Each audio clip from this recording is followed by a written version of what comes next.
The vault was supposed to open on June 15, 2024, 50 years to the day after it had been sealed. No one remembered what was inside, but when the timer clicked to 0 and the door swung open, the first thing they saw wasn't money or documents or family heirlooms. It was a police badge, tarnished and scratched, with dried blood on the photo next to it.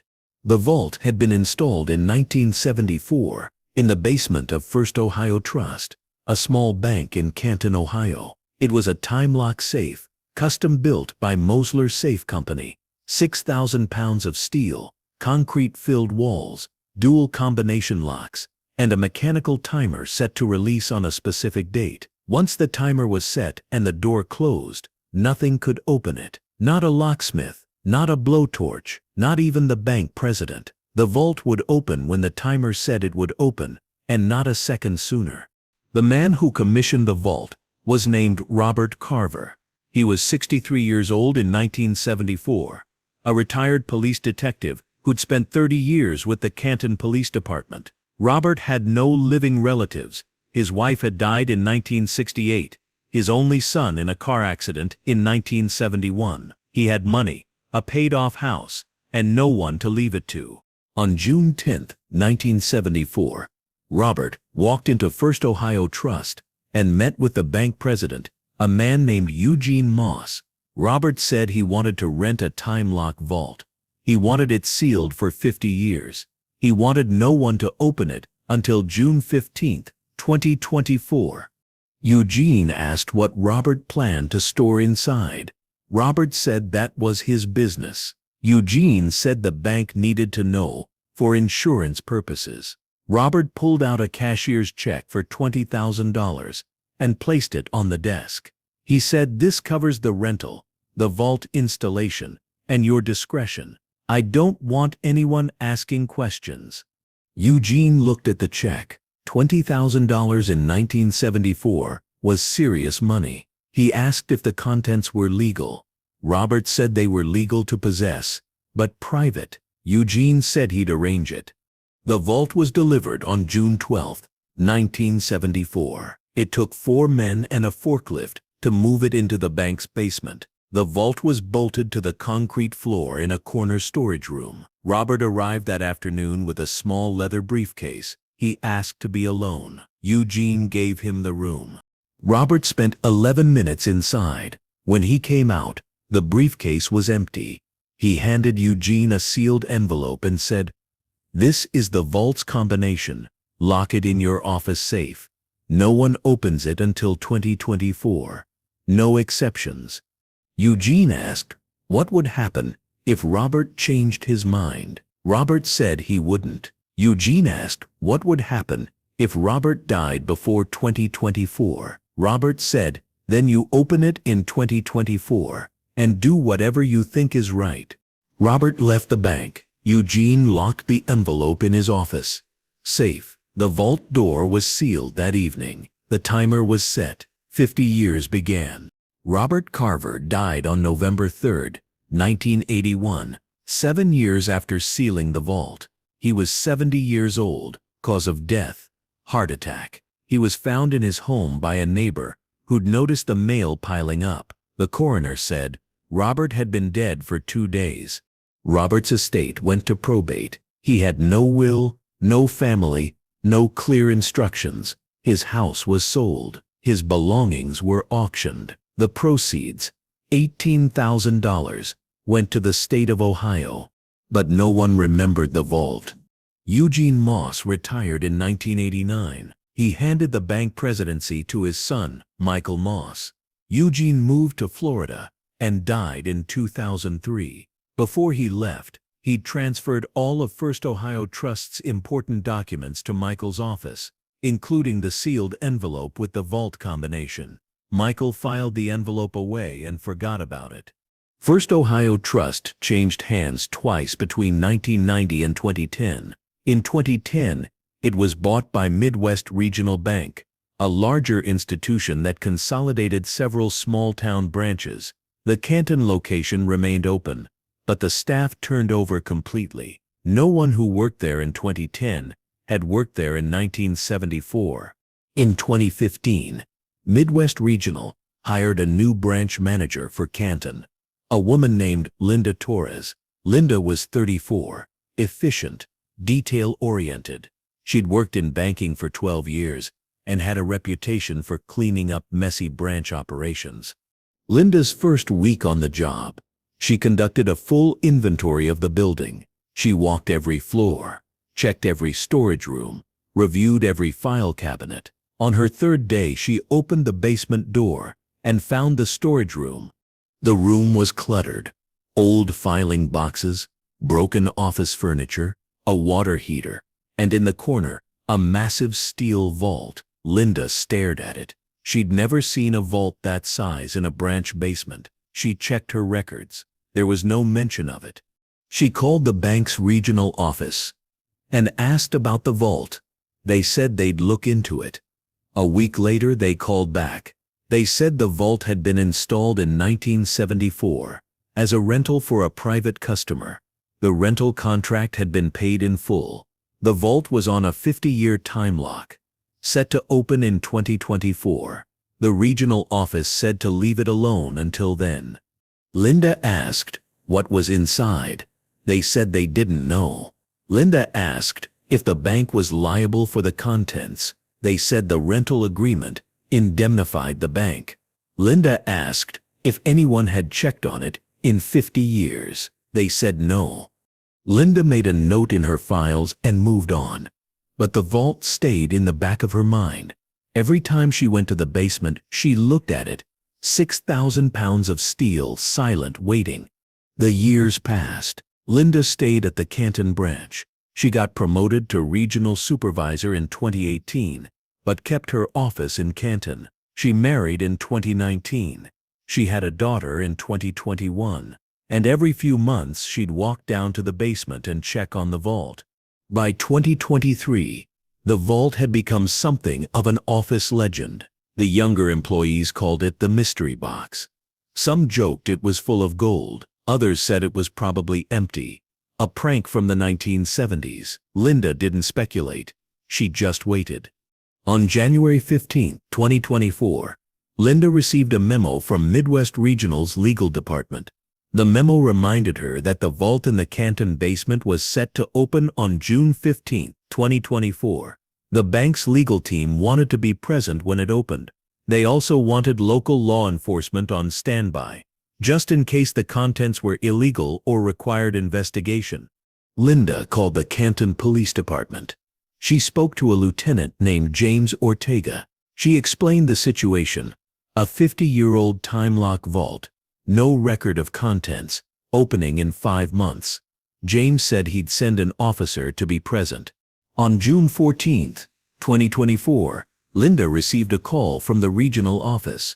They said a senior vice president, 2 lawyers, and a forensic accountant would be present for the vault opening. They said to expect them at 9 a.m. on June 15th. Linda called James Ortega and confirmed. James said he'd be there himself. June 15th, 2024, arrived.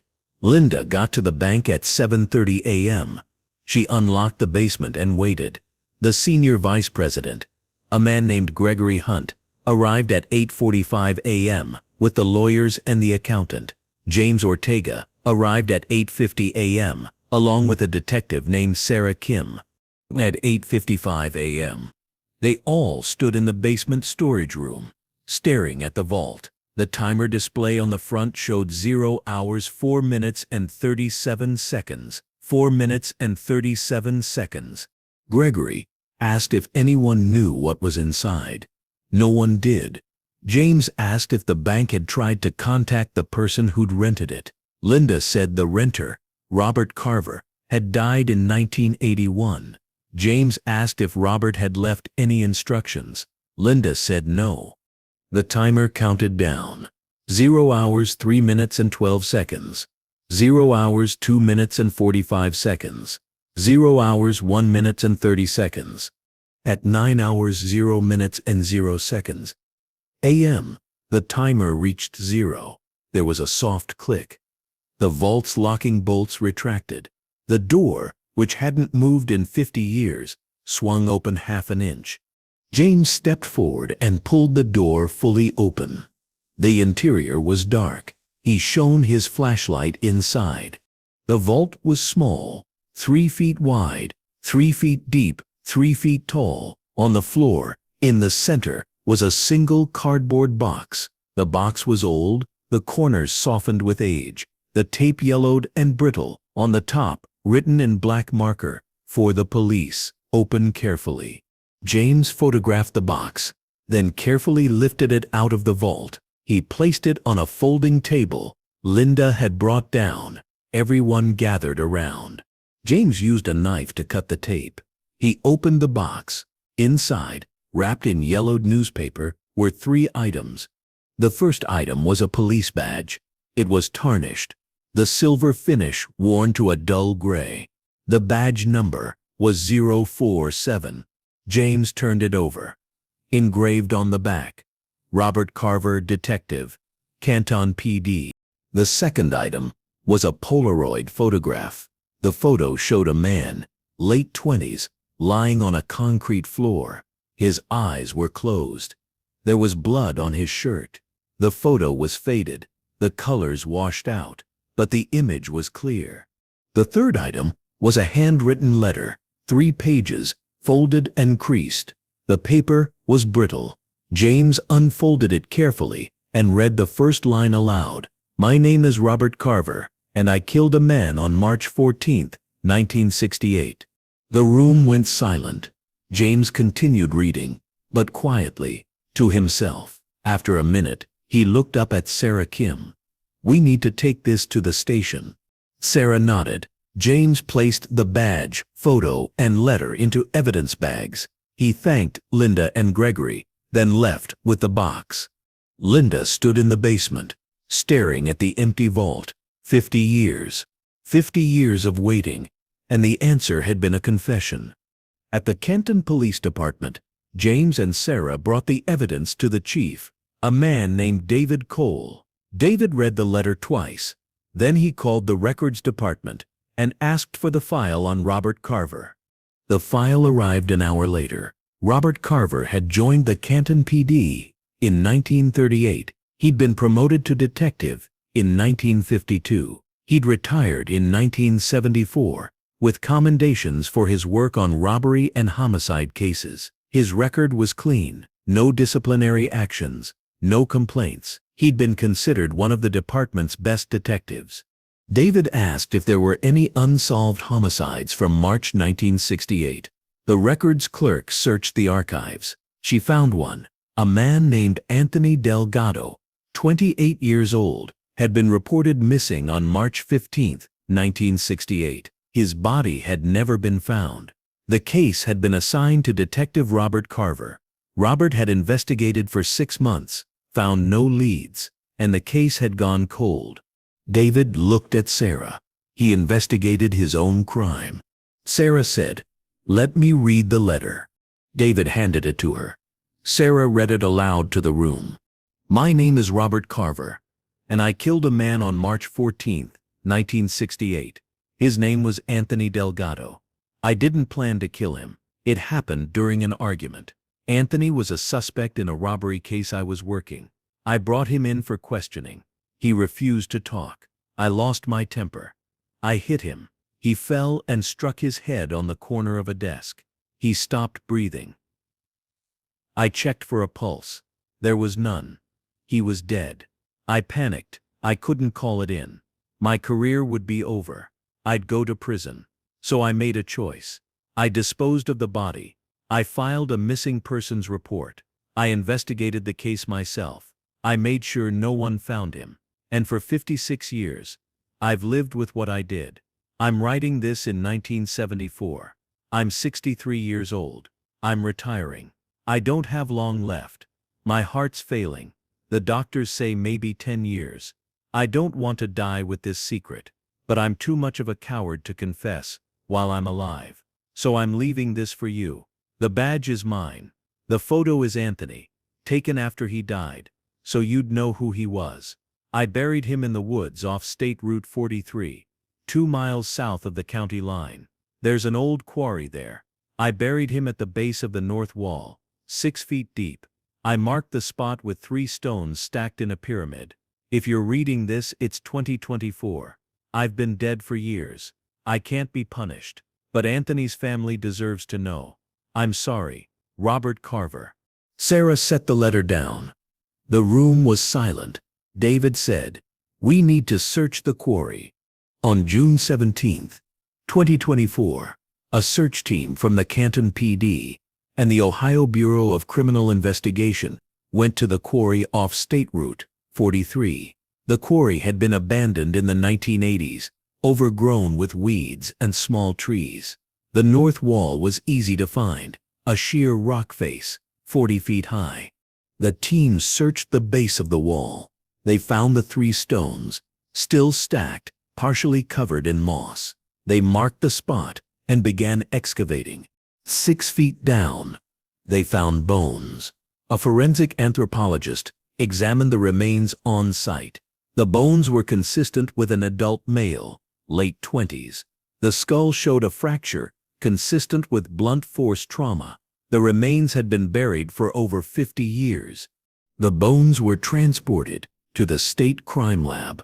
DNA testing confirmed the identity, Anthony Delgado. On June 20th, the Canton PD held a press conference. Chief David Cole stood at a podium and explained what they'd found. He said Robert Carver had confessed to killing Anthony Delgado in 1968. He said Robert had hidden the confession in a time-lock vault for 50 years. He said Anthony's remains had been recovered and would be returned to his family. A reporter asked why Robert had waited 50 years to confess. David said he didn't know. Maybe Robert had wanted to avoid punishment. Maybe he'd wanted to protect his reputation. Maybe he'd hoped that 50 years would be enough distance that people wouldn't care. Another reporter asked if the case was closed. David said yes, Robert Carver was dead. There was no one to prosecute. The case was solved. But justice, in the traditional sense, was impossible. Anthony Delgado's family was contacted. Anthony's younger sister, Maria, was still alive. She was 81, living in Akron. The police told her what they'd found. Maria said she'd always wondered what had happened to her brother. She said her family had spent 56 years not knowing. She said it was a relief to finally have an answer, even if it came so late. Maria attended a small memorial service on July 3, 2024. Anthony's remains were buried in a cemetery in Canton. Maria stood by the grave and spoke to the handful of people who'd come. She said Anthony had been a good man, trying to turn his life around. She said he'd made mistakes, but he hadn't deserved to die. She said she wished Robert Carver had confessed sooner, but she understood why he hadn't. People protect themselves, Maria said quietly, even when it means someone else suffers. After the service, Maria was interviewed by a local news station. The reporter asked how she felt about Robert Carver's confession. Maria said, "I don't forgive him, but I understand him. He was scared, he made a terrible choice, and he lived with it, and in the end, he told the truth. That's more than some people do." The reporter asked if Maria thought the 50-year delay made the confession meaningless. Maria shook her head. "It's not meaningless. My brother has a grave now. His name is on a headstone. People know what happened to him. That matters." Linda Torres watched the news coverage from her office in Canton. She thought about the vault, about the 11 minutes Robert Carver had spent alone in the basement in 1974. She thought about the weight of carrying a secret for 50 years, not just the guilt but the logistics, the planning, the deliberate act of sealing a confession in steel and setting a timer. Linda wondered if Robert had felt relief when he closed that vault door, or if he'd felt more trapped than ever, knowing the truth would come out long after he was gone. On July 10th, Linda received a call from the Canton Historical Society. They wanted to know if the bank would be willing to donate the vault to their museum. They said it was a significant piece of local history, a physical record of how people dealt with guilt, secrecy, and the passage of time. Linda said she'd ask the regional office. A week later, Midwest Regional agreed. The vault was removed from the basement on July 20th and transported to the Canton Historical Society. The museum installed it in a corner of their main gallery. They added a placard explaining its history. The 50-year time lock, Robert Carver's confession, Anthony Delgado's recovery. They left the vault door open, the interior empty, so visitors could look inside and imagine what it had held. The exhibit opened on August 1st, 2024. Hundreds of people visited in the first week. Some stood in front of the vault in silence. Others took photos. A few left flowers at the base, though the museum staff didn't understand why. One visitor, a retired police officer named Samuel Green, spent 20 minutes staring at the vault. He'd worked with Robert Carver briefly in the early 1970s, before Robert retired. Samuel remembered Robert as quiet, professional, distant. Samuel had never suspected anything. "You think you know people," Samuel said to a museum volunteer. "But you don't. You really don't." The volunteer asked if Samuel had ever worked a case that haunted him. Samuel nodded. "Everyone does. You make a mistake, or you miss something, and it stays with you. But most of us don't bury it for 50 years. Most of us try to fix it while we're still alive." The volunteer asked why Samuel thought Robert had chosen 50 years. Samuel said, "Because 50 years is long enough that everyone who knew him would be gone. His reputation would be safe. The only thing that would remain is the truth." On September 5, 2024, a documentary filmmaker named Rebecca Hale contacted the Canton PD. She wanted to make a short film about the vault, the confession, and the investigation. Chief David Cole agreed to participate. Rebecca interviewed David, Sarah Kim, Linda Torres, and Maria Delgado. She filmed the vault at the museum, the quarry where Anthony had been buried, and the cemetery where he now rested. She titled the film 50 Years Later. The film premiered at a regional film festival in October 2024. It won an award for Best Short Documentary. A streaming service acquired the rights and released it online in November. Within a month, it had been viewed over 2 million times. The comment section was divided. Some people praised Robert for eventually telling the truth. Others condemned him for waiting 50 years, for protecting himself while Anthony's family suffered. Some debated whether the confession had any real value if it came too late to punish the guilty. One comment, posted by a user named JL_historian, stood out. The vault wasn't just a hiding place. It was a moral calculation. Robert Carver decided his reputation mattered more than Anthony Delgado's family's peace. 50 years was the price he was willing to pay for that. The question is, was it worth it? Rebecca Hale saw the comment and thought about it for days. She thought about Robert Carver, living 37 years with the knowledge that the vault would open someday. She thought about whether that knowledge had been a comfort or a torment. She thought about whether Robert had ever regretted setting the timer, or if he'd been relieved to let the future handle what he couldn't. On December 10, 2024, Rebecca returned to Canton. She visited the museum and stood in front of the vault. She recorded a voiceover for an extended cut of her film.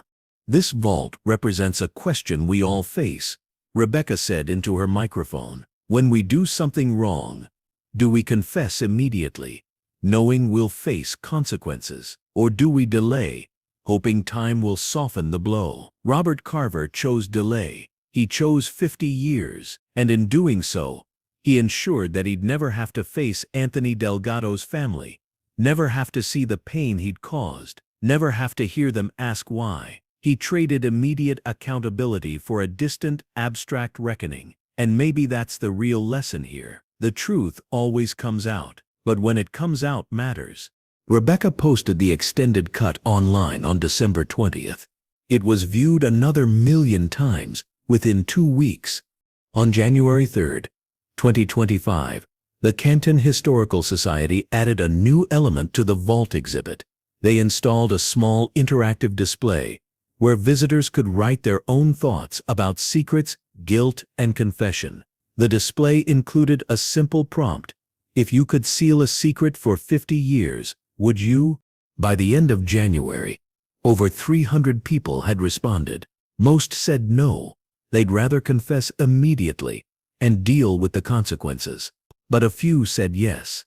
They said sometimes the weight of immediate judgment is too much to bear. They said sometimes you need time, for yourself, for others, before the truth can be told. One response, written by an anonymous visitor, read, "I think Robert Carver was a coward, but I also think I understand him, because I've done things I'm ashamed of, and I've thought about what it would be like to confess, and honestly, I don't know if I could. Maybe 50 years is better than never." Linda Torres visited the museum exhibit on February 10, 2025. She stood in front of the vault and read the responses. She thought about her own secrets. Small ones, nothing like murder, but secrets nonetheless. Things she'd said, things she'd done, things she'd kept hidden because it was easier than dealing with them. She thought about the moment the vault door had opened. She thought about the 11 minutes Robert Carver had spent inside it in 1974, and she thought about the fact that in the end, Robert's plan had worked. He'd died without facing consequences. He'd protected his reputation for the rest of his life. The truth had come out, but only when it couldn't hurt him anymore. Linda wondered if that was justice, or if it was just another form of escape. On February 15, 2025, Maria Delgado visited the museum. She hadn't planned to. She'd been driving through Canton on her way to visit her daughter, but she'd seen the exhibit advertised on a billboard. She pulled over and walked inside. She stood in front of the vault for a long time. She read the placard. She read the visitor responses, and then she wrote her own. "My brother's name was Anthony Delgado. He died 56 years ago. For 56 years, I didn't know where he was. Robert Carver took that from me. He took 56 years of not knowing, 56 years of wondering, 56 years of hoping he was still alive somewhere. And then he gave me the truth. But only after he was gone. Only after it was safe for him. I don't think that's justice. I think that's cowardice. But it's what we have. And I'll take it, because at least now I know." Maria left the museum and drove to the cemetery. She stood by Anthony's grave and placed a small bouquet of flowers. The headstone was simple: Anthony Delgado, 1940-1968. Finally home. Maria sat on a bench near the grave and watched the wind move through the trees.